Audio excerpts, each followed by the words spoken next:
നമ്മുടെ പൂർവ്വജന്മങ്ങളിൽ നമ്മൾ ഇങ്ങനെയൊക്കെയുള്ള കർമ്മങ്ങളിൽ കൂടി കടന്നു പോയത് കൊണ്ടാണ് ഈ ഗ്രഹങ്ങളൊക്കെ അവിടെ ഇവിടെ നിൽക്കുന്നത്. അതുകൊണ്ട് ഇത്തരം അനുഭവങ്ങളിൽ കൂടിയൊക്കെ നമ്മൾ കടന്നു പോകാൻ സാധ്യതയുണ്ട്. അതുകൊണ്ട് നമ്മൾ ഈ സമയത്ത് ഇന്ന കാര്യങ്ങളിൽ ജാഗ്രത പുലർത്തിയാൽ നമ്മൾക്ക് ജീവിതത്തെ മെച്ചപ്പെടുത്താം. ഇപ്പം നമ്മളിലുള്ള ജലതത്വമാണ് നമ്മുടെ മനസ്സെന്ന് പറയുന്നത്. അപ്പൊ നമ്മളിപ്പോ ഒരു ഗ്ലാസ്സിൽ വെള്ളം എടുത്ത് വെച്ച ഗ്ലാസിന്റെ ഷേപ്പാണ്, ഒരു ബോട്ടിലെടുത്ത ബോട്ടിലിന്റെ ഷേപ്പാണ്, അത് ഉൾക്കൊള്ളും. അതുപോലെ ഏത് വ്യക്തിയോട് നമ്മൾ സംവദിക്കുന്നു, എത്ര വലിയ പണ്ഡിതനായാലും നമ്മൾ സഹവസിക്കുന്ന ആൾക്കാരുടെ ഇൻഫ്ലുവൻസ് നമ്മളിലേക്ക് വരും. അതുകൊണ്ടാണ് സത്സംഗം എപ്പോഴും പുലർത്താൻ പറയുന്നത്. അപ്പൊ എപ്പോ വിവാഹം കഴിക്കും, എപ്പോ ലോട്ടറി അടിക്കും, എപ്പോ പ്രമോഷൻ കിട്ടും എന്നുള്ളതൊക്കെ അതിന്റെ ഫലഭാഗത്തിൽപ്പെട്ട വളരെ അപ്രധാനമായിട്ടുള്ള പ്രാധാന്യം കുറഞ്ഞ കാര്യങ്ങൾ. അതൊക്കെ ശരിക്കും പറഞ്ഞാൽ എനിക്ക് ഭയങ്കരമായിട്ട് ഇപ്പോഴും ഇത് പറയുമ്പോ ഒരു സങ്കടമുണ്ട്. അപ്പൊ അതിന്റെ ഒരു വേദനയാണ്.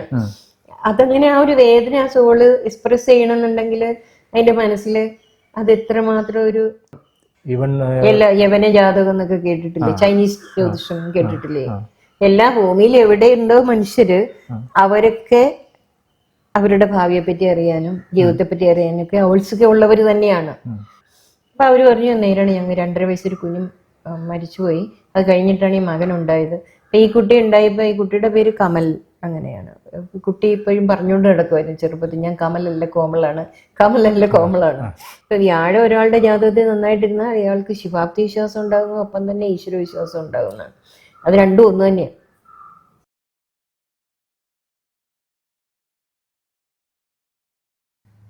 നേരത്തെ നമ്മളൊരു ടോപ്പിക് എൻ്റെ മനസ്സിലിങ്ങനെ വന്നായിരുന്നു. ഇപ്പോൾ ഒരു ചേച്ചി ഒരു ജ്യോതിഷപരമായിട്ടുള്ള ചിന്തകളാണ് എപ്പോഴും ഉണ്ടാവുന്നത്. അപ്പൊ എന്ത് കണ്ടാലും അതിനെ റിലേറ്റ് ചെയ്യുന്ന ഒരു ഘടകമല്ലേ?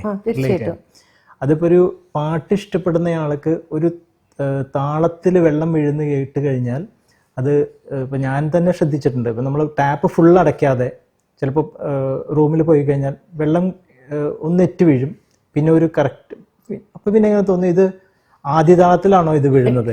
1 2 3 4 5 6 7 8 പൊട്ടും ഒരു ശബ്ദം കേൾക്കാം. വീണ്ടും കറക്റ്റ് ചെയ്യുമ്പോൾ അവിടെ ഒരു താളമുണ്ട്, അതൊരു താളത്തിലാണ് വീഴുന്നത്. അപ്പൊ ചേച്ചി പറഞ്ഞ ഈ ജ്യോതിഷപരമായി അല്ലെങ്കിൽ പഠിക്കുന്ന സബ്ജക്റ്റ്, ഇപ്പൊ ഒരു നേരെ മറിച്ച് ഒരു കുലത്തൊഴിൽ ചെയ്യുന്ന ഒരു വ്യക്തി ഒരു കോൺട്രാക്ടറാണ് അല്ലെങ്കിൽ ഒരു ബിൽഡർ ആണെങ്കിൽ പോയിക്കൊണ്ടിരിക്കുമ്പോൾ അതിന് മോന്തായം ചെറിയ പ്രശ്നമുണ്ട്. പെരുന്തച്ഛനൊക്കെ കണ്ടിട്ടുള്ള കഥകളൊക്കെ നമ്മൾ പഠിച്ചിട്ടുണ്ട്. സംഭവമൊക്കെ ശരിയാണ്. ഇവിടുന്ന് ഇതൊന്നും എടുത്ത് ഇങ്ങോട്ട് കുത്തിക്കഴിഞ്ഞാൽ എല്ലാം പ്രശ്നം തീർന്നു.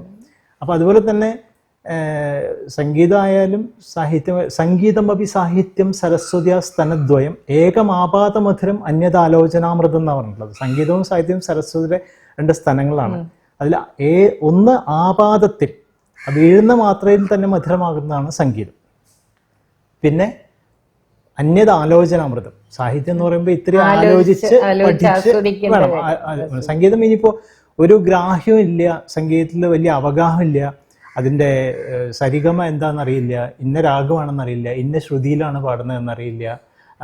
എന്നാലും കേൾക്കാൻ ഇമ്പമുള്ളത്, ആപാദത്തിൽ മധുരമാവുന്നത് ആ വ്യക്തിക്ക് ഈ രണ്ട് സംഗീതവും സാഹിത്യവും. അപ്പൊ സാഹിത്യം ഇത്തിരി കടിച്ചാൽ പൊട്ടാൻ ബുദ്ധിമുട്ടാണ് എന്ന് പറയുന്നത് സംഗീതം പണ്ഡിതനും പാമരനും ഒരുപോലെ ആസ്വദിക്കാൻ പറ്റാവുന്നതാണ്. അപ്പൊ അതുപോലെ ഈ ജ്യോതിഷം ജനകീയവൽക്കരിക്കപ്പെടുന്നതിൽ ചേച്ചിയുടെ കോൺട്രിബ്യൂഷൻ, കാരണം ഇപ്പൊ ഞാൻ ഇങ്ങനത്തെ ചോദ്യങ്ങളൊക്കെ ചോദിക്കുമ്പോൾ പൊതുവെ പലരും ജ്യോതിഷം എന്ന് പറഞ്ഞു കഴിഞ്ഞാൽ നേരെ ഒരു മുന്നേ സൂചിപ്പിച്ച പോലെ എന്താണെന്ന് അറിയാതെ എന്തെങ്കിലും പ്രശ്നം വന്ന് ഓടിച്ചില്ല, അതിനുള്ള പരിഹാരം ചോദിക്കുക. അതിന് പകരം നിനക്ക് അല്ലെങ്കിൽ താങ്കൾക്ക് ഇന്ന പ്ലാനറ്ററി പൊസിഷനിൽ നിൽക്കുന്ന കാരണം കൊണ്ട് ഇന്ന നല്ല യോഗങ്ങൾ വരാനുള്ള സാധ്യതയുണ്ട്, അതുകൊണ്ട് നിങ്ങൾക്ക് ഉയർച്ച കിട്ടും, അതിനായി പരിശ്രമിക്കുക എന്ന് പറഞ്ഞു കൊടുക്കുന്നത് നല്ലൊരു സംഭവമല്ലേ? അതേപോലെ തന്നെ ജ്യോതിഷം എന്ന് പറയുന്ന ഈ പ്രകൃതിയെ പറ്റി, പ്രകൃതിയും നമ്മൾ ഒന്നാണെന്ന് കാണിച്ചു തരുന്ന ഉയർന്ന തലത്തിലുള്ള ഒരു സ്പിരിച്വൽ അവബോധമാണത്. നമ്മൾ പ്രകൃതിയും രണ്ടാണെന്ന് ചിന്തിക്കാതെ നമ്മൾ തന്നെ പ്രകൃതിയിലെ ഒരു ഭാഗമാണ്. നമ്മൾ കടലിലെ ഒരു തിരമാല പോലെ, കടലിന്റെ ഭാഗമാണല്ലോ തിരമാല, ഓരോ തിരമാലകളും വേറിട്ട് നിൽക്കുന്നത് പോലെ, ഒരു എന്താ പറയാ, ഒരു വൃക്ഷത്തിലെ ഒരു ഇല പോലെ വൃക്ഷത്തിന്റെ ഭാഗമാണ് നമ്മൾ. ഈ പ്രകൃതിയുടെ ഭാഗമാണെന്ന് നമുക്ക് മനസ്സിലാക്കി തരുന്ന ഒരു ശാസ്ത്രമാണ് ജ്യോതിഷം എന്ന് പറയുന്നത്. അപ്പൊ അവിടെ എന്താണ് നമ്മളുടെ ഗ്രഹങ്ങൾക്ക് ഇതേ അവസ്ഥകളിൽ ഇന്ന സ്ഥലങ്ങളിൽ ജനിച്ചപ്പോൾ നിൽക്കുന്നത് നമ്മളുടെ പൂർവ്വജന്മങ്ങൾ നമ്മൾ ഇങ്ങനെയൊക്കെയുള്ള കർമ്മങ്ങളിൽ കൂടി കടന്നു പോയത് കൊണ്ടാണ് ഈ ഗ്രഹങ്ങൾക്ക് അവിടെ നിൽക്കുന്നത്. അതുകൊണ്ട് ഇത്തരം അനുഭവങ്ങളിൽ കൂടിയൊക്കെ നമ്മൾ കടന്നു പോകാൻ സാധ്യതയുണ്ട്. അതുകൊണ്ട് നമ്മൾ ഈ സമയത്ത് ഇന്ന കാര്യങ്ങളിൽ ജാഗ്രത പുലർത്തിയാൽ നമ്മൾക്ക് ജീവിതത്തെ മെച്ചപ്പെടുത്താൻ പറ്റും, സ്വയം മെച്ചപ്പെടുത്താൻ പറ്റും. വേറെ ആരും വന്ന് മെച്ചപ്പെടുത്തുമൊന്നുമില്ല, നമ്മൾക്ക് സ്വയം നമ്മളുടെ ജീവിതത്തെ മെച്ചപ്പെടുത്താൻ പറ്റും. അതിന് എന്താണ് നമ്മുടെ ജീവിതത്തിൽ മാറ്റങ്ങൾ ഉൾക്കൊള്ളേണ്ടത്, എന്തൊക്കെ നമ്മൾ മാറ്റണം, എന്തൊക്കെ നമ്മൾ പുതിയതായിട്ട് ജീവിതത്തിലേക്ക് ചേർത്ത് പിടിക്കണം. അത് ഏത് ഏരിയയിലാണ്, നമ്മുടെ കമ്മ്യൂണിക്കേഷനിലാണോ, സൗഹൃദങ്ങളിലാണോ, വ്യക്തിബന്ധങ്ങളിലാണോ, കുടുംബ ബന്ധങ്ങളിലാണോ, നമ്മളുടെ ഏതൊരു തലത്തിലും ചിന്തകളിലാണ് നമ്മൾ ആദ്യം മാറ്റം വരുത്തേണ്ടത്. ചിന്തകളിൽ എങ്ങനെ മാറ്റം വരുത്തണം? അതായത് നമ്മളുടെ എന്താണോ നമ്മൾ ചിന്തിക്കുന്നത് അതാണ് നമ്മൾക്ക് അനുഭവത്തിലായിട്ട് വരുന്നത്. അതാണ് നമ്മൾ. അപ്പൊ നമ്മളുടെ ചിന്തകൾ ഏത് തരത്തിൽ വരുമെന്നാണ് ഈ ഗ്രഹനില പറയുന്നത്. ഗ്രഹങ്ങളുടെ ദശാകാലം അനുസരിച്ചുള്ള ചിന്തകൾ നമ്മൾ ഉദയം ചെയ്യുകയാണ്. ആ ചിന്തകൾ ഉദയം ചെയ്യുന്നതിന് മുമ്പ് തന്നെ ആ ചിന്തകൾ അവിടെ ഉണ്ട്. അത് നമ്മൾ തിരിച്ചറിയുന്ന മൊമെന്റിൽ തന്നെ നമ്മുടെ ബോഡിയിൽ അതനുസരിച്ചുള്ള വ്യത്യാസം വരികയും നമ്മൾ അതനുസരിച്ചുള്ള കർമ്മങ്ങളിലേക്ക് ചുറ്റും അതനുസരിച്ചുള്ള വ്യക്തികളും സാഹചര്യങ്ങളും നമ്മുടെ മുന്നിൽ പ്രത്യക്ഷപ്പെടുക. അതിനോട് നമ്മൾ എങ്ങനെ സംവദിക്കുന്നു അതനുസരിച്ച് ആ കർമ്മം സ്റ്റാർട്ട് ചെയ്യുകയും തുടർന്ന് പോവുകയും അവസാനിക്കുകയും ചെയ്യുന്നത്. അപ്പൊ ആ ഒരു മൊമെന്റിൽ ഒരു ഗ്യാപ്പ് ഉണ്ടല്ലോ, ആ ഗ്യാപ്പാണ് നമ്മൾ ഉപയോഗിക്കാനുള്ളത്. അവിടെ നമ്മൾ സമാധാനമായിട്ടിരിക്കുക എന്നുള്ളതാണ്. അതിനോട് നമ്മൾ എങ്ങനെ ഡിറ്റാച്ച്ഡായിട്ട് സംവദിക്കുന്നു എന്നുള്ളത്. അതിനാണ് നമുക്ക് എന്താ വേണ്ടത്? അനുഗ്രഹങ്ങൾ വേണ്ടത്, കൃപ വേണ്ടത്. അതിനാണ് നമുക്ക് വേണ്ട അനുഷ്ഠാനങ്ങൾ, ഗുരുത്വം. അതിന് നമ്മൾക്ക് വേണമെങ്കിൽ ജപസാധനങ്ങൾ ചെയ്യാം, പ്രാണായാമം ചെയ്യാം. പ്രാണായാമം നമ്മുടെ ശ്വാസവും നമ്മുടെ ചിന്തകളുമായിട്ട് അഭേദ്യമായിട്ട് ബന്ധപ്പെട്ടിരിക്കുകയാണ്. അപ്പൊ നമ്മളുടെ പ്രാണായാമം ചെയ്ത് നമ്മുടെ ചിന്തകളെ നമുക്ക് നിയന്ത്രിക്കാൻ പറ്റും. അങ്ങനെ ചെയ്യാം, യോഗ ചെയ്യാം, ധ്യാനം ചെയ്യാം.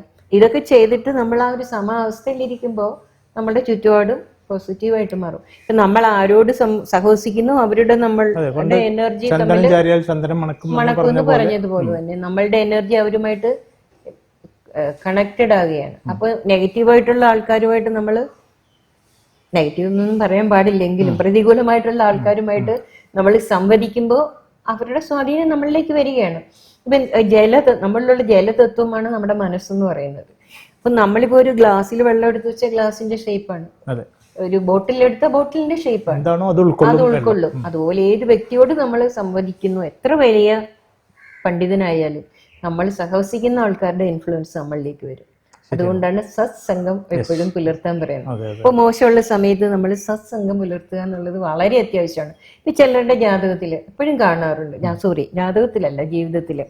ഇപ്പൊ നമ്മള് എത്രയൊക്കെ അവരോട് നമ്മളോട് അനുകൂലമായിട്ടിരുന്നാലും അവരുടെ ജീവിതത്തിൽ ഒരു പ്രതികൂല സാഹചര്യം വരാൻ പോകുന്നതിന് മുമ്പ് അവർ നമ്മൾ ഡിസ്കണക്ട് ആവും. നമ്മളിപ്പോ ഒരാളിനോട് സഹവസിച്ചുകൊണ്ടിരിക്കുകയാണ്, ഒരു കുഴപ്പമില്ലാതെ പോവാണ്. അപ്പൊ അതേസമയം അവർക്കൊരു മാർഗനിർദ്ദേശം കൊടുത്താൽ അത് പോസിറ്റീവായിട്ട് അല്ലെങ്കിൽ ആ നെഗറ്റിവിറ്റിയിലേക്ക് പോകാതിരിക്കാൻ പറ്റുന്ന ഒരു കാര്യമായിരിക്കും. പക്ഷെ അവരെന്ത് ചെയ്യും? നമ്മളായിട്ട് ഡിസ്കണക്ട് ആവും. ആ സമയത്ത് ഡിസ്കണക്ട് ആയിട്ട് എഴുതപ്പെട്ടതാണ്. ഡിസ്കണക്ട് ആയി പോയിട്ട് അവരാ കർമ്മത്തിലേക്ക് പോവുക ചെയ്യുന്നത്. മനസ്സിലായില്ലേ? അങ്ങനെയുള്ള ചില കേസുകളിൽ നമ്മൾ പറയും, അല്ലെ, നിങ്ങളൊരു കാര്യം ചെയ്യൂ, അതിനെപ്പറ്റി ഒന്ന് ശ്രദ്ധിക്കൂ എന്നൊക്കെ പറഞ്ഞാൽ അവരന്ന് ശ്രദ്ധിക്കുന്നുണ്ടാവില്ല. അപ്പൊ നമ്മൾക്ക് അത്രയൊക്കെ പറയാൻ പറ്റുള്ളൂ. അതേ കൂടുതൽ നിങ്ങളിങ്ങ് വരൂ, നിങ്ങളുടെ കാര്യമെല്ലാം ഞാൻ മാറ്റിത്തരാമെന്ന് ഒരിക്കലും അത് പ്രകൃതി നിയമങ്ങൾക്ക് വിരുദ്ധമാണല്ലോ. നമ്മൾ അവരോട് പറയുക എന്നുള്ളത് നമ്മുടെ ധർമ്മമാണ്. ഒരാളിപ്പം റെയിൽവേ ട്രാക്കിൽ കൂടി നടന്നു പോകുന്ന കണ്ട ട്രെയിൻ വരാറാകുകയാണെങ്കിൽ നമ്മൾ പരമാവധി അവരോട് മാറി നിൽക്കാൻ പറയുമല്ലോ എന്ന് പറഞ്ഞതുപോലെ. അവരോട് ഒന്നും ചെയ്യാൻ പറ്റില്ല, മിണ്ടാതെ സൈഡിൽ നിന്നിട്ട് അവരെടുത്ത് ചാടിയാൽ നമുക്കൊന്നും ചെയ്യാൻ പറ്റില്ല എന്ന് പറഞ്ഞതുപോലെ. ട്രാക്കിൽ കൂടി പോവുകയാണെങ്കിൽ നമ്മൾ തീർച്ചയായിട്ടും പറയും ഇപ്പൊ ട്രെയിൻ വരും എന്നുള്ള കാര്യം അത് അവരുടെ കർമ്മഫലമാണ്. അപ്പൊ അങ്ങനെയുള്ള ഒരു സാഹചര്യത്തിലൊക്കെ നമുക്ക് എപ്പോഴും ജ്യോതിഷം നമുക്കൊരു മാർഗദർശനം തന്നെയാണ്, സംശയമൊന്നുമില്ല. ജ്യോതിഷത്തില് ദൈവത്തിനോടുള്ള അല്ലെങ്കിൽ ദൈവസാന്നിധ്യം അല്ലെങ്കിൽ ദേവസാന്നിധ്യം, ചേച്ചിയുടെ ചാനലിൻ്റെ പേര് തന്നെ ദേവപ്രയാഗ എന്നാണ്. അത് അതിൻ്റെ ഒരു ഉത്ഭവം അല്ലെങ്കിൽ ഒരു നദിയുടെയൊക്കെ ഉത്ഭവം പോലെ ഈ പേരിൻ്റെ ഉത്ഭവം അത് ദേവങ്കിലേക്ക് എത്താനുള്ള ഒരു സംഗമം എന്നാണല്ലോ ഉദ്ദേശിക്കുന്നത്. ദേവങ്കിലേക്ക്, ദൈവത്തിലേക്ക്, അതായത് നമ്മളിലുള്ള ഈശ്വരീയതയെ കണ്ടെത്താനുള്ള ഒരു മാർഗമാണ്, ഒരു ഗൈഡ് ലൈനാണ് ജ്യോതിഷം എന്ന് പറയുന്നത്. അപ്പൊ ആ ഒരു നമ്മളിലുള്ള ഈശ്വരനെ, അതാണ് ജ്യോതിഷത്തിന്റെ അൾട്ടിമേറ്റ് ആയിട്ടുള്ള ലക്ഷ്യം. അതാണ് നമ്മളെ കണ്ടെത്തുക എന്നുള്ളതാണ്. നമ്മൾ ഈ പ്രയാണത്തിൽ എവിടെ നിൽക്കുന്നു, ഈ പ്രയാണത്തിൽ എന്തൊക്കെയാണ് നമുക്ക് അനുവർത്തിക്കേണ്ട കാര്യങ്ങൾ, അതൊക്കെ കാണിച്ചു തരുന്നതാണ്. അപ്പൊ അത് ആ ദേവാവസ്ഥയിൽ അസുരാവസ്ഥയിൽ നിന്ന് മനുഷ്യാവസ്ഥയിലേക്കും അവിടെ നിന്ന് ദേവാവസ്ഥയിലേക്കും എത്തുക എന്നുള്ളതാണല്ലോ ഒരു ലക്ഷ്യം എന്ന് പറയുന്നത്. ആ ഒരു പ്രയാണത്തിന് നമ്മളെ സഹായിക്കുന്ന ഒരു ശാസ്ത്രമാണ് ജ്യോതിഷം എന്ന് പറയുന്നത്. എപ്പോ വിവാഹം കഴിക്കും, എപ്പോ ലോട്ടറി അടിക്കും, എപ്പോ പ്രമോഷൻ കിട്ടും എന്നുള്ളതൊക്കെ അതിന്റെ ഫലഭാഗത്തിൽപ്പെട്ട വളരെ അപ്രധാനമായിട്ടുള്ള പ്രാധാന്യം കുറഞ്ഞ കാര്യങ്ങൾ. ഞാൻ എന്തിനാണ് ഇവിടെ വന്നിരിക്കുന്നത്, ഞാൻ എന്താണ് എൻ്റെ ലക്ഷ്യം, ആ ലക്ഷ്യത്തിൽ ഞാൻ എത്രമാത്രം തടസ്സങ്ങൾ, പ്രതികൂലങ്ങൾ എനിക്ക് വരും, എത്ര അനുകൂല ഘടകങ്ങളുണ്ട്, അതിനെ നമുക്ക് എങ്ങനെ ഉപയോഗപ്പെടുത്താം, എവിടേക്കാണ് നമ്മൾക്ക് നമ്മളെ എന്താ ചെയ്യണ്ടേ, സ്വയം നന്നാക്കാൻ പറ്റും, അതിനേത് മാർഗമാണ് ഉപയോഗിക്കേണ്ടത്, അത് ജാതകത്തിന് വ്യക്തമായിട്ട് പറയാൻ പറ്റും. ഇങ്ങനെയുള്ള ഏതൊരു മനോഭാവമാണ് നമ്മൾക്ക് അതിന് പ്രതികൂലമായിട്ട് നിൽക്കുന്നത്. ഇപ്പൊ നമ്മൾ മനുഷ്യരുടെ കാര്യമല്ലേ പറയുന്നത്, ഇപ്പൊ മൃഗങ്ങൾ ജനിക്കുമ്പോൾ അവർക്ക് ഈ പ്ലാനറ്ററി പൊസിഷൻ ഉണ്ട്. തീർച്ചയായിട്ടും ഉണ്ടല്ലോ. ആനയ്ക്കൊക്കെ ജാതകം എഴുതുന്നത് കേട്ടിട്ടില്ലേ? ആണോ? പിന്നെ ഞാൻ എഴുതിയിട്ടില്ലേ? അല്ല, അങ്ങനെയുണ്ടോ? ആനയ്ക്ക് ജാതകം എഴുതുന്നു കേട്ടിട്ടുണ്ട്. അത് കേട്ടിട്ടില്ലേ സുരേഷ്? ഈ ആന ഇത്ര ആളുകളെ കൊല്ലും എന്നൊക്കെ ജാതകത്തിൽ എഴുതി വെച്ചിട്ടുണ്ട്. അതൊക്കെ ഞാൻ വായിച്ചിട്ടുണ്ട്, എവിടെയാണെന്ന് ഇപ്പോൾ ഓർക്കുന്നില്ല. എല്ലാ മൃഗങ്ങൾക്കും പിന്നെ അവർ ജനിക്കുന്ന സമയം അനുസരിച്ച് ജാതകം ഉണ്ടാവണം. അല്ലെങ്കിൽ അവരാ അവസ്ഥയിൽ ഇരുന്നിട്ട് ചില നമ്മളോട് ഏറ്റവും അടുത്ത് നിൽക്കുന്ന ജീവികള് അവരാ അവസ്ഥയിൽ തന്നെ ഇരുന്നിട്ട് അവർ ഉയരുന്നുണ്ട്. അത് ഈ പാസ്റ്റ് ലൈഫ് റിഗ്രഷനൊക്കെ ചെയ്യുമ്പോൾ നമുക്കറിയാം. ഒരു വീട്ടില് അത് നമുക്ക് പറയേണ്ടതാണെന്ന് എനിക്ക് അറിഞ്ഞുകൂടാ. ഒരു വീട്ടിൽ ഇപ്പോൾ ഒരു നായ വളർത്തുന്നു. ആ നായ എന്ന് പറയുന്നത് പ്രകൃതിയുടെ ബോധവുമായിട്ട് അഭേദ്യമായിട്ട് ബന്ധപ്പെട്ടിരിക്കുന്നതാണ്. പക്ഷേ ഇത് അവിടെ ഇരുന്ന് തന്നെ ചില മനുഷ്യനെ പോലെ തന്നെ ആവുന്ന അവസ്ഥയുണ്ട്. അങ്ങനെ ഇരുന്നിട്ട് ഒരിക്കലും ഒരു നായ, ഒരാൾ ആ ലൈഫിൽ നായായിരുന്നു. അപ്പോ ആ നായ മരിച്ചു, എന്നെ എന്നിട്ട് കുഴിച്ചിടുകയാണ്. അപ്പോൾ ആ നായ പറയാണ് സ്വയം, ഞാൻ ആ യജമാനെ എത്രമാത്രം സ്നേഹിച്ചു, ജോലിക്കാരനാണ് കുഴിച്ചിടുന്നത്, എന്നിട്ട് എന്നെ ഒന്ന് കുഴിച്ചിടുന്നിടത്ത് വന്ന് നോക്കിയില്ല. അതൊക്കെ ശരിക്കും പറഞ്ഞാൽ എനിക്ക് ഭയങ്കരമായിട്ട് ഇപ്പോഴും ഇത് പറയുമ്പോ ഒരു സങ്കടമുണ്ട്. അപ്പൊ അതിന്റെ ഒരു വേദനയാണ്. അതങ്ങനെ ആ ഒരു വേദന ആ സോള് എക്സ്പ്രസ് ചെയ്യണമെന്നുണ്ടെങ്കിൽ അതിന്റെ മനസ്സില് അത് എത്രമാത്രം ഒരു ശക്തമായിട്ടുള്ള ഒരു അഗാധമായിട്ട് യജമാനനെ സ്നേഹിച്ചിട്ടുള്ള, അല്ലെങ്കിൽ നമ്മളെ കാവൽ നായ എന്ന് വിളിക്കേണ്ട ഒരു പേര് പോലും അതിന് കേട്ടിട്ടുണ്ടാവും. അല്ലെങ്കിൽ കള്ളന്മാര് അതിക്രമിച്ച് കിടക്കുകയോ അല്ലെങ്കിൽ കള്ളന്മാര് വരികയോ അന്യര് വന്ന് കൈയേറുകയോ ഒക്കെ ചെയ്യുമ്പോൾ അതിനെ കാവലായിട്ട് നിൽക്കുന്ന ഒരു മൃഗമായിരുന്നു. സ്നേഹം പക്ഷേ ഉണ്ടല്ലോ, അതുണ്ട്. മാത്രമല്ല അല്ല, സ്നേഹമുണ്ട്. അല്ല, അതിന്റെ ഒരു റിഗ്രറ്റ് എന്ന് പറഞ്ഞതേ, ഇത്രയൊക്കെ ഞാൻ ചെയ്തിട്ടും എന്റെ യജമാനൻ എനിക്ക് ഭക്ഷണം തന്നിരുന്നു, ഒന്ന് കുഴിച്ചിടുമ്പോ വന്നില്ല, മരിച്ചിട്ട് വന്നില്ല, ജോലിക്കാരനാണ് എന്നെ കൊണ്ട് കുഴിച്ചിട്ട്. അതേപോലെ ഒരു വീട്ടില് പശുവായിട്ടിരുന്നിട്ട് ആ വീട്ടിൽ തന്നെ അവർ പുനർജനിക്കുന്ന ഒരു എക്സ്പീരിയൻസ് ഒരു ആളുടെ പാസ്റ്റ് ലൈഫിലുണ്ടായി. അങ്ങനെ ഒരുപാട് ഉണ്ടായിട്ടുണ്ട്. അപ്പൊ അവർക്ക് ആ ഒരു സ്നേഹം, നമ്മൾ പറയുന്നൊരു കാര്യമുണ്ട്. ഇപ്പൊ ഒരു എലി ചത്തു കഴിഞ്ഞാൽ പൂച്ചയാവുന്നു. കാരണം അതിന്റെ ലാസ്റ്റ് ഇംപ്രഷൻ പൂച്ചയാണ് അതിന് ഏറ്റവും പേടിയുള്ളത്. പണ്ട് മുനികുമാരൻ അല്ല മാനിനെ വളർത്തിയിട്ട് മാനായി ജനിച്ചില്ലേ എന്ന് പറഞ്ഞതുപോലെ അവരുടെ ശക്തമായ ഇംപ്രഷൻ എന്താണ് അതനുസരിച്ചുള്ള അടുത്ത ഇതിലേക്ക് അവർ മാറുകയാണ് ചെയ്യുന്നത്. ജാതകമുണ്ടോ എന്നുള്ളതില്ല. നമ്മളിപ്പോ ഒരു നായയെ വളർത്തുന്നുണ്ടെങ്കിൽ ആ നായും നമ്മളുമായിട്ടൊരു ബന്ധം ഉണ്ടാവും. മിക്കപ്പോഴും ഇങ്ങനെ പെറ്റ്സിനെ വളർത്തുന്ന ആൾക്കാരുടെ ജാതകത്തിൽ അതുണ്ടാവും. വളർത്താനുള്ളൊരു യോഗം യോഗം ഉണ്ടാവും, തീർച്ചയായിട്ടും ഉണ്ട് ഉണ്ട്.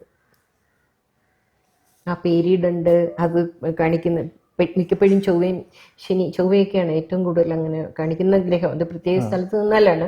പിന്നെ ആ പ്ലാനറ്ററി പീരീഡ് ഉണ്ട് അതുമായിട്ട് ബന്ധപ്പെട്ട്, ആ സമയത്ത് അത് വരിക. ഇവിടെ ഇപ്പോൾ ഒരു ചോദ്യം ഞാൻ ചോദിച്ചോട്ടെ. അതായത് ഞങ്ങൾ കുറച്ച് സുഹൃത്തുക്കൾ കൂടിയിട്ട് ഒരു യാത്ര, തമിഴ്നാട്, തഞ്ചാവൂർ, രാമേശ്വരം, ധനുഷ്കോടി, ചിദംബരം, വൈത്തീശ്വരം കോവിലിൽ പോയപ്പോൾ ഒരാൾക്ക് നാഡി ജ്യോതിഷമുണ്ട്, ഏട് വായിക്കൽ. അപ്പോൾ അദ്ദേഹത്തിൻ്റെ പേര് പറഞ്ഞു കൊടുക്കുന്നു. ഞാൻ വിറ്റ്നസ്സാണ്, അതുകൊണ്ടാണ് ഞാൻ പറഞ്ഞത്. എനിക്ക് മുന്നേ ഏടെടുക്കുന്ന ഒരു രീതി ഉണ്ട് എന്നൊക്കെ പറഞ്ഞു കേട്ടിട്ടേ ഉള്ളൂ. ചെന്നപ്പോൾ അദ്ദേഹത്തിൻ്റെ പേര് പറഞ്ഞു. അപ്പോൾ അവർ അദ്ദേഹത്തിൻ്റെ അമ്മയുടെ പേര് ഓൾമോസ്റ്റ് സിമിലർ ആയിട്ട് പറയുന്നു. അങ്ങനെയാണ് അവരത് കണ്ടുപിടിക്കുക. പിന്നെ കുട്ടികൾ 2 പേരാണോ, ആൺകുട്ടികളാണോ പെൺകുട്ടികളാണോ, ഭാര്യയുടെ പേര് പൂവിനിയായിട്ട് ബന്ധപ്പെട്ട ഒരു പേരാണ് എന്നൊക്കെ പറഞ്ഞ് സംഭവം എടുത്തു കഴിഞ്ഞു. ഞാനുണ്ട്, എൻ്റെ ഒരു വേറെ സുഹൃത്തുമുണ്ട്, ഞങ്ങൾ 3 പേരുണ്ട്. അപ്പം ഞാൻ ഇതിലേക്ക് താല്പര്യം കാണിക്കാതെ ഇരുന്നു, എൻ്റെ മറ്റേ സുഹൃത്തും താല്പര്യം കാണിക്കാതെ ഇരുന്നു. ഈ നോക്കാൻ പോയ ആൾ വളരെ ദൃഢമായ വിശ്വാസം ജ്യോതിഷത്തിലും ഇങ്ങനത്തെ കാര്യങ്ങളിലൊക്കെ ഉണ്ട്. ഇതൊക്കെ കഴിഞ്ഞപ്പോൾ അവിടുത്തെ ആ സിദ്ധൻ പറഞ്ഞത്, ഇവിടെ വരുന്നവരിൽ എടുക്കാൻ ആഗ്രഹമില്ലാത്തവരുടെ ഏട് ഇവിടെ കാണില്ല എന്നാണ് പറഞ്ഞത്. ഞാൻ എടുത്തില്ല, എൻ്റെ വേറൊരു സുഹൃത്തും എടുത്തില്ല, മറ്റേ സുഹൃത്ത് എടുത്ത് കിട്ടുകയും ചെയ്തു. അപ്പോൾ എടുക്കുന്നുണ്ടോ എന്ന് എന്നോട് ചോദിച്ചു. അവൻ എനിക്ക് താല്പര്യമില്ല, ഒന്നും ഉണ്ടായിട്ടില്ല, വേണ്ടാന്ന് പറഞ്ഞു.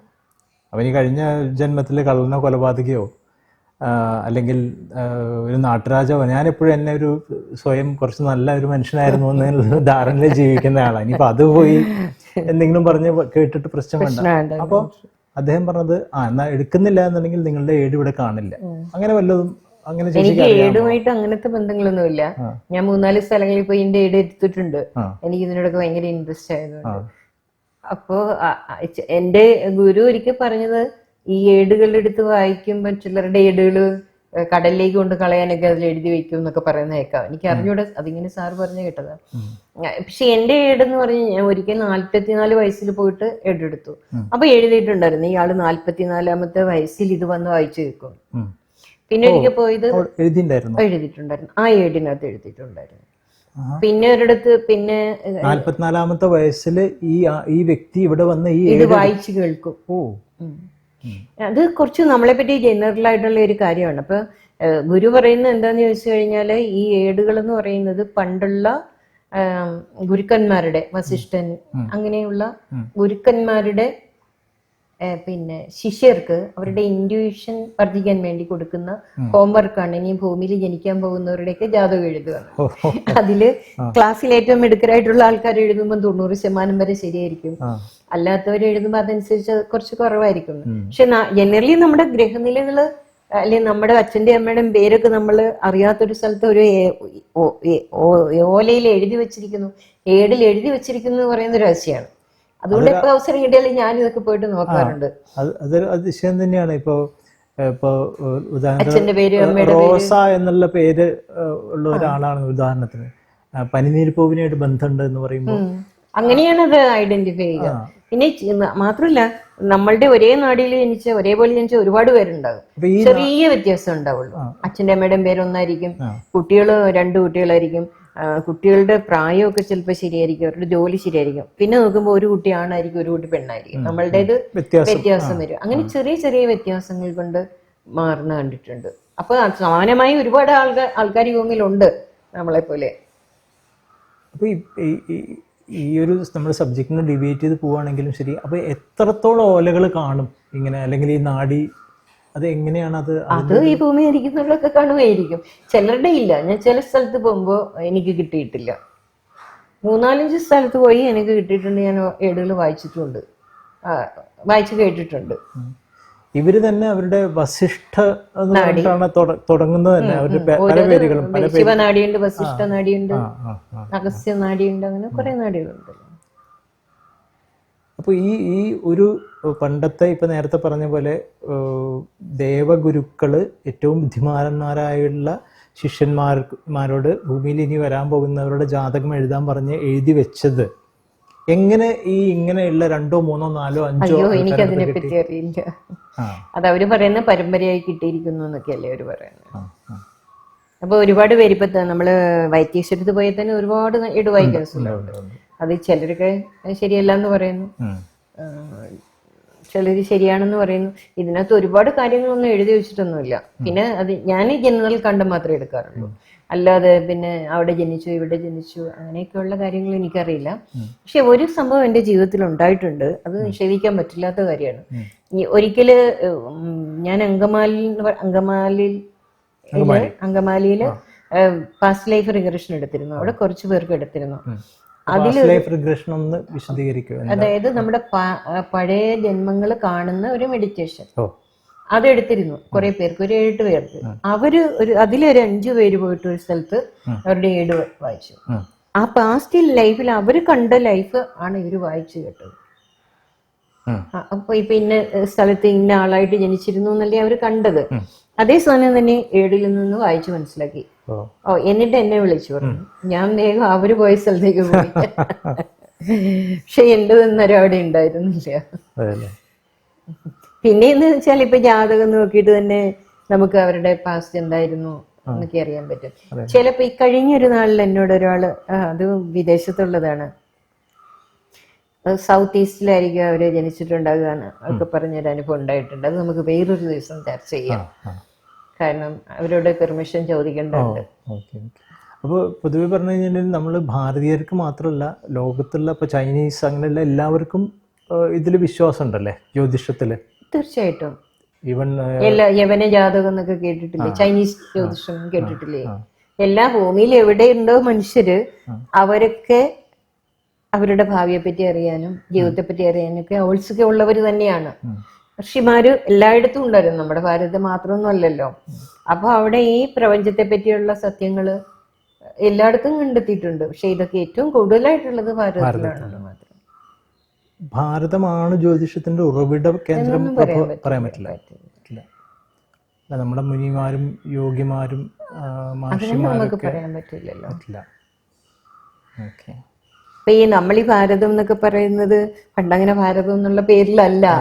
ആ ഒരു തലത്തിൽ നോക്കുമ്പോൾ നമ്മളിപ്പോ നമ്മുടെ ഋഷിമാരൊക്കെ ചൈനയിൽ പോയതും അറിയില്ലേ, സിദ്ധന്മാരൊക്കെ അവിടെയായിരുന്നു, അവള് വായിച്ചിട്ടില്ലേ? അതുകൊണ്ട് അതിനെ ഒരു ഇപ്പോഴല്ലേ ഇത് ഇങ്ങനെ ഒരു രാജ്യം ഇങ്ങനെ കഷ്ണമായി ഇങ്ങനെ പരന്ന് കിടക്കുകയായിരുന്നു.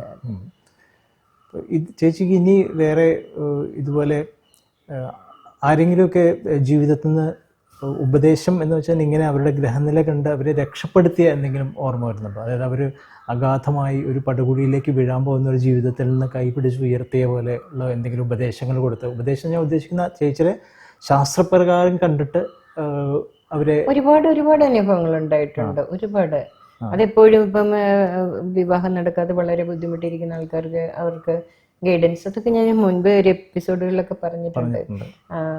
പിന്നെ ഒരാൾക്കാണെങ്കിൽ ആ കുട്ടി അവരുടെ പൂർവ്വജന്മത്തില് ആ കുട്ടി അവരുടെ ആദ്യം ഉണ്ടായ കുഞ്ഞ് മരിച്ചു പോയായിരുന്നു. അതിന്റെ റീബർത്താണ് രണ്ടാമതുണ്ടായ കുട്ടി. അപ്പൊ ആ കുട്ടിക്ക് വിവാഹം എത്ര ശ്രമിച്ചിട്ട് നടക്കുന്നില്ല. അപ്പൊ നോക്കുമ്പോൾ എല്ലാം ഉണ്ട്, വിവാഹം നടക്കാനുള്ള എല്ലാ യോഗ്യതയുമുണ്ട്, വിവാഹ സമയമാണ്, വിവാഹം നടക്കുന്നില്ല. അപ്പോഴാണ് ഇങ്ങനെ ഒരു കുട്ടി മരിച്ചു, നിങ്ങൾക്ക് നേരത്തെ മരിച്ചു പോയിട്ടുണ്ടോ എന്ന് ചോദിക്കുന്നത്. അപ്പൊ അവര് പറഞ്ഞു, നേരാണ്, ഞങ്ങൾ 2.5 വയസ്സൊരു കുഞ്ഞും മരിച്ചുപോയി, അത് കഴിഞ്ഞിട്ടാണ് ഈ മകൻ ഉണ്ടായത്. അപ്പൊ ഈ കുട്ടി ഉണ്ടായപ്പോ ഈ കുട്ടിയുടെ പേര് കമൽ, അങ്ങനെയാണ്. കുട്ടി ഇപ്പോഴും പറഞ്ഞുകൊണ്ട് നടക്കുമായിരുന്നു ചെറുപ്പത്തിൽ, ഞാൻ കമലല്ല കോമളാണ്, കമലല്ല കോമളാണ്. അപ്പൊ ഇവരത് മറന്നുപോയി. അപ്പൊ ഈ കുട്ടിക്ക് കല്യാണ സമയത്ത് ഈ അച്ഛനും അമ്മയും ഈ കുട്ടിയെ ഒന്ന് തിരിച്ചറിയണം, അത്രേ വേണ്ടു. അപ്പൊ അതവര് തിരിച്ചറിഞ്ഞതോടുകൂടി 2-3 മാസത്തിനകത്ത് വിവാഹം നടന്നു. പിന്നെ അതുപോലെ IVF ചെയ്തിട്ട് ഒരുപാട് തവണ ചെയ്തിട്ട് കുട്ടികൾ ഉണ്ടാകാതെ, പിന്നെ ചില ദാനങ്ങളൊക്കെ ചെയ്തതിന് ശേഷം പിന്നീട് IVF ചെയ്ത കുട്ടിയുണ്ടായ കേസുകൾ, അങ്ങനത്തെ ഒരുപാട് സംഭവങ്ങൾ ജീവിതത്തില് ഒരുപാട് വർഷമായില്ലേ ഇങ്ങനെ കാര്യങ്ങൾ ചെയ്യുന്നു. പിന്നെ ചിലര് നമ്മൾ ഗൈഡൻസ് കൊടുക്കുമ്പോൾ അവരത് സ്വീകരിക്കണം നിർബന്ധമൊന്നുമില്ല. അങ്ങനെ കുഴപ്പത്തിൽ പോയിട്ടുള്ള ആൾക്കാരെ നമുക്ക് തിരിച്ച് കൊണ്ടുവരാൻ പറ്റാത്ത കാര്യങ്ങളും ഉണ്ടായിട്ടുണ്ട്. ഇപ്പൊ ഒരാള് ജോലി റിസൈൻ ചെയ്ത് എൻഡ് ഓഫ് സർവീസ് ബെനിഫിറ്റ് കിട്ടി, അതുകൊണ്ട് ദുബായി തന്നെയുള്ളവർ ബിസിനസ് ചെയ്യരുതേ എന്ന് പറഞ്ഞിരുന്നു. ദുബായ് ചെയ്ത് മൊത്തം പൈസയും നഷ്ടപ്പെടുത്തി. അങ്ങനത്തെ ഒരുപാട് സംഭവങ്ങൾ ഉണ്ടാവാറുണ്ട്. ഇത് ഇങ്ങനെയുള്ള കാര്യങ്ങളിൽ വിശ്വാസമുള്ളവർക്കാണോ ഇതിൻ്റെ ഈ പോസിറ്റീവ് സൈഡും നെഗറ്റീവ് സൈഡും കൂടുതൽ അറിയാൻ കഴിയുക? ഒട്ടും വിശ്വാസമില്ലാത്ത ഒരാൾ പോയി ബിസിനസ് തുടങ്ങി നഷ്ടപ്പെട്ടു, അത് അയാളുടെ വിധിയായിരുന്നു, അല്ലെങ്കിൽ അയാളുടെ അതൊരു നല്ല ചോദ്യമാണ്. അയാളുടെ വിധി ആയതുകൊണ്ടല്ലേ അയാൾ അങ്ങനെ ചെയ്യുന്നേ. നമ്മളിത് പറഞ്ഞു കൊടുത്തിട്ട് അയാൾ എടുക്കാതിരിക്കുന്നത് എന്തുകൊണ്ടാണ്? അയാൾക്ക് അങ്ങനെ ശക്തമായൊരു വിധി ഉള്ളത് കൊണ്ടാണ്. എത്രയോ ആളുകൾ നമ്മളാ പറയുന്നത് കൊണ്ട്, എത്രയോ ഇപ്പൊ അത് ചെയ്യേണ്ടെന്ന് പറഞ്ഞത് കൊണ്ട് ചെയ്തില്ല, അന്ന് അങ്ങനെ ചെയ്തിരുന്ന കുഴപ്പമായി പോയിന്ന് പിന്നീട് പറയുന്ന ആൾക്കാരുണ്ട്. അയാളുടെ വിധി ശക്തമായിട്ട് അതാണ്, അതുകൊണ്ടാണ് എല്ലാം ചെയ്തേ മതിയാവും. ആ പൈസ അങ്ങനെ കളഞ്ഞാലേ മതിയാവും. ആ പെയിൻ അതുപോലെ അനുഭവിച്ചാലേ മതിയാവും. എന്തെങ്കിലും ഒരു കാരണം പുറത്തുനിന്ന് വന്നേക്കാം അല്ലെ? പുറത്തുനിന്ന് സ്വാധീനം വരാം, അല്ല അയാളുടെ ഉള്ളിലുള്ള തോട്ടായിരിക്കും ഞാൻ ചെയ്താൽ സക്സസ് ആകും എന്നുള്ള ഓവർ കോൺഫിഡൻസ് ആകാമല്ലോ. അവർക്കത് അനുഭവമാണ്, ആ അനുഭവത്തിൽ കൂടി കടന്നു പോകണം, അത്രേ ഉള്ളൂ. അതിന് അവരെ കുറ്റപ്പെടുത്തിയിട്ട് കാര്യമില്ല. പക്ഷെ അപ്പൊ പിന്നെ നമ്മള് ചില ആൾക്കാർ പറയുന്ന പോലെ എൻ്റെ കാലക്കേട് എന്ന് പറയാറുണ്ട് പലപ്പോഴും. എൻ്റെ ഒരു കാലക്കേടാണ്, കുറെ നാളായിട്ട് ഞാൻ അനുഭവിച്ചുകൊണ്ടിരിക്കുന്നതാണ്, എത്ര നാൾ വരെ ഞാൻ ഇങ്ങനെ പേറി നടക്കണം എന്നൊക്കെ പറയുമ്പോൾ അതും നമുക്ക് ഈ നേരത്തെ പറഞ്ഞ പോലെ പണ്ട് ചെയ്ത ദുഷ്കർമ്മങ്ങളുടെ ഫലം ഇപ്പോൾ അനുഭവിക്കുന്നതായിരിക്കുമോ? തീർച്ചയായിട്ടും അതിനെന്താ വ്യത്യാസമുണ്ട്? ഇപ്പം നമ്മളിപ്പോൾ മഴ വരും എന്നുള്ളത് പ്രകൃതി നിയമമാണ്, കുടയെടുക്കുക എന്നുള്ളത് നമ്മുടെ ചോയ്സാണ്. ആ ചോയ്സ് എടുക്കാത്തവരും ഉണ്ട്, എടുക്കുന്നവരും ഉണ്ട്. അത് അവരുടെ കർമ്മമല്ലേ, അനുഭവത്തിൽ കൂടെ കടന്നു പോകണം, അതത്ര തന്നെ. ഇങ്ങനെ പറയുമ്പോൾ ഒരു കഥ ഓർമ്മ വരുന്നത് എന്താണെന്ന് വെച്ച് കഴിഞ്ഞാൽ, ഒരു ഗ്രാമത്തിൽ വർഷങ്ങളോളമായിട്ട് മഴ പെയ്തില്ല. അങ്ങനെ അവിടെ ഒരു യാഗം നടത്താൻ പോകുന്നു. അത് ചെയ്ത് കഴിഞ്ഞാൽ മഴ വന്നിരിക്കും എന്ന് വെച്ചാൽ എല്ലാ ഗ്രാമീണരും ചെന്നു. പക്ഷെ ഒരു കുട്ടി മാത്രം കൊടയെടുത്തിട്ട് പോയി. അത് ആ കുട്ടിയിലുള്ള കോൺഫിഡൻസ് ആണ്, അതായത് ഇത് ചെയ്താൽ മഴ വന്നിരിക്കും എന്നുള്ള ഒരു വിശ്വാസം. അപ്പോൾ എന്ത് കാര്യത്തിലായാലും വിശ്വാസമുണ്ട്, അതിൽ അടിയുറച്ച് വിശ്വസിച്ച് മുന്നോട്ട് പോയി കഴിഞ്ഞാൽ ജ്യോതിഷം ഒരു പരിധി വരെ നമ്മളെ സ്വയം ഉയർത്താനായിട്ട് ഉപകരിക്കും. ഒരു പരിധി വരെയല്ല. നമ്മൾക്കിപ്പോൾ ജ്യോതിഷം വിശ്വാസമുണ്ടോ വിശ്വാസം ഇല്ല എന്നുള്ളതല്ല. നിങ്ങൾക്കത് സ്വീകാര്യമാണെങ്കിൽ നിങ്ങൾക്ക് എടുക്കാം, ഇല്ലെങ്കിൽ എടുക്കാതിരിക്കാം. ജ്യോതിഷം എപ്പോഴും ശാസ്ത്രം തന്നെയാണ്. അത് നമ്മളുടെ എല്ലാ കാര്യങ്ങൾക്കും തരുന്ന ഒരു സൂചനയാണ്.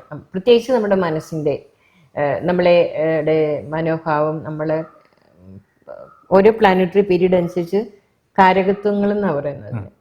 ആ ഗ്രഹം സൂചിപ്പിക്കുന്ന തരത്തിലുള്ള അനുഭവങ്ങൾ നമ്മുടെ ജീവിതത്തിൽ വരും. അത് നമുക്ക് സ്വീകരിക്കുകയോ സ്വീകരിക്കാതിരിക്കുകയോ ചെയ്യും. നമ്മുടെ ചോയ്സ് ആണെന്ന് പറയാം, കർമ്മമാണെന്ന് വേണമെങ്കിലും പറയാം. ആ കർമ്മവും നമ്മള് പൂർവ്വജന്മം തോന്നിപ്പിക്കുന്നതാണെന്ന് പറയാൻ പറ്റും. തീർച്ചയായിട്ടും ആണല്ലോ. ഗ്രേസ് എന്ന് പറയുന്ന സാധനം, ഇപ്പം നമ്മളുടെ ഏറ്റവും വലിയ പ്രാർത്ഥന എന്ന് പറയുന്നത് ഗ്രാറ്റിറ്റ്യൂഡാണ്. ആ ഗ്രാറ്റിറ്റ്യൂഡ് ഇല്ലാത്ത എത്രയോ മനുഷ്യരുണ്ട്. അപ്പോൾ അതെന്തുകൊണ്ടാന്ന് ചോദിച്ചാൽ, ഉള്ളവന് പിന്നെയും കൊടുക്കും, ഇല്ലാത്തവൻ്റെത് കൂടെ എടുക്കുമെന്ന് പറയുമല്ലോ ബൈബിളിൽ പറയുന്നതാണ്. അപ്പോൾ അതേപോലെ നമ്മൾ എന്താണോ, നമ്മളുടെ മനസ്സാണ് ഈ അനുഭവങ്ങൾ കൊണ്ടുവരുന്നത്. നമ്മളെപ്പോഴും വീണ്ടും വീണ്ടും പറയുകയാണല്ലോ. ഇപ്പൊ വ്യാഴം ഒരാളുടെ ജാതകത്തിൽ നന്നായിട്ടിരുന്നാൽ അയാൾക്ക് ശുഭാപ്തി വിശ്വാസം ഉണ്ടാകുന്നു, ഒപ്പം തന്നെ ഈശ്വര വിശ്വാസം ഉണ്ടാകുന്നതാണ്. അത് രണ്ടും ഒന്ന് തന്നെയാണ്. ശുഭാപ്തി വിശ്വാസവും ഈശ്വര വിശ്വാസവും ഒന്ന് തന്നെയാണ്. അപ്പോൾ ശുഭാപ്തി വിശ്വാസമുള്ള ഒരാൾക്ക് ഈശ്വര വിശ്വാസം ഉണ്ടാവണമെന്നില്ലല്ലോ. ഈശ്വര വിശ്വാസം ഉണ്ടാവണമെന്ന് നിർബന്ധമില്ലല്ലോ. ശുഭാപ്തി വിശ്വാസം ഉണ്ടായാൽ മതി. ശുഭാപ്തി വിശ്വാസം എപ്പോഴാ വരിക? എനിക്ക് ചെയ്യാൻ കഴിയുന്നുള്ള ഒരു തോന്നൽ. അത് ധാർഷ്ട്യമല്ല, അല്ലാതെ ആ ശുഭാപ്തി വിശ്വാസം ഉണ്ടാകുന്ന പോസിറ്റീവായിട്ടുള്ള ഒരു കാര്യം നമ്മുടെ ജീവിതത്തിൽ സംഭവിക്കും എന്നുള്ളതാണ്. അത് തന്നെയാണ് ദൈവികത. അങ്ങനെ റിലേറ്റ് ചെയ്യാം. നമ്മളറിയാതെ ഒരു ദൈവികത്വം നമ്മുടെ വ്യാഴമാണ് ഈ രണ്ടു ഗുണം കൊടുക്കുന്നത്. ദൈവവിശ്വാസം കൊടുക്കുന്നത്, ധർമ്മം നീതിയും എല്ലാം കൊടുക്കുന്നത് വ്യാഴമാണ്. സർവ്വദൈവങ്ങളുടെ സാന്നിധ്യം, ഈശ്വരനിലുള്ള വിശ്വാസമാണ് നമ്മൾക്ക് ആ ഒരു അർത്ഥത്തിൽ പറഞ്ഞാൽ ശുഭാപ്തി വിശ്വാസം എന്ന് പറയുന്നത്. ഇനി അങ്ങനെ ഈശ്വരനൊരു വിശ്വാസമില്ല, എൻ്റെ കഴിവിൽ മാത്രമേ ഞാൻ വിശ്വസിക്കുക എന്നല്ല ഈ പറയുന്നത്. ശുഭാപ്തി വിശ്വാസം, എൻ്റെ ജീവിതത്തിൽ നല്ലതേ സംഭവിക്കൂ എന്ന് വിശ്വസിക്കുന്ന ആ ഒരു വിശ്വാസം, അതിനെ ദൈവികത എന്ന് തന്നെയാണ് പറയേണ്ടത്. ആ ദൈവികത ഉള്ളപ്പോൾ നമുക്ക് എന്ത് വരില്ല, നെഗറ്റീവ് കാര്യങ്ങൾ വരില്ല, ആസുരിക ചിന്ത വരില്ല, നെഗറ്റീവ് തോട്ട്സ് വരില്ല. പോസിറ്റീവായിട്ട് കാര്യങ്ങൾ വന്നുകൊണ്ടേയിരിക്കും. പിന്നെ മറ്റത് ചിന്തിക്കാനുള്ള നേരം ഉണ്ടാവില്ല ശുഭാപ്തി വിശ്വാസം ഉണ്ടാകുമ്പോൾ. അപ്പോൾ ഇന്നും സമയം കുറച്ച് അതിക്രമിച്ചിട്ടുണ്ടാവും. സംസാരിക്കാനും കേട്ടിരിക്കാനും വളരെ കൗതുകപരമായ, വളരെ ഇൻട്രസ്റ്റിംഗ് ആയിട്ടുള്ള സബ്ജക്റ്റാണ് പലർക്കും എന്നെ സംബന്ധിച്ച് പറയുകയാണെങ്കിൽ എനിക്ക് അറിയാത്ത കുറേ മേഖലകളിൽ കൂടിയാണ് സഞ്ചരിക്കുന്നത്. അപ്പോൾ അത് ചേച്ചിയെപ്പോലുള്ള ഒരാളുടെ മുഖത്ത് നിന്നും അത് നേരിട്ട് കേൾക്കുമ്പോൾ കുറേയൊക്കെ എന്തൊക്കെയോ നമ്മിലേക്ക് തന്നെ എന്തൊക്കെയോ വന്നു ചേർന്ന ഒരു അനുഭവം. അതിനെ ഇനി നേരത്തെ പറഞ്ഞ പോലെ നല്ല വശങ്ങളിലൂടെ സഞ്ചരിക്കാനുള്ള ഒരു സതുദ്ദേശപരമായ ഒരു മാർഗം ഇത് തുറന്നു തരികയാണെന്നുണ്ടെങ്കിൽ അതിലിപ്പോൾ ഒരു പുണ്യമില്ല വേറെ. അപ്പോൾ അടുത്ത എപ്പിസോഡിൽ വീണ്ടും കാണാം അല്ലേ? കാണാം തീർച്ചയായിട്ടും. നമസ്തേ.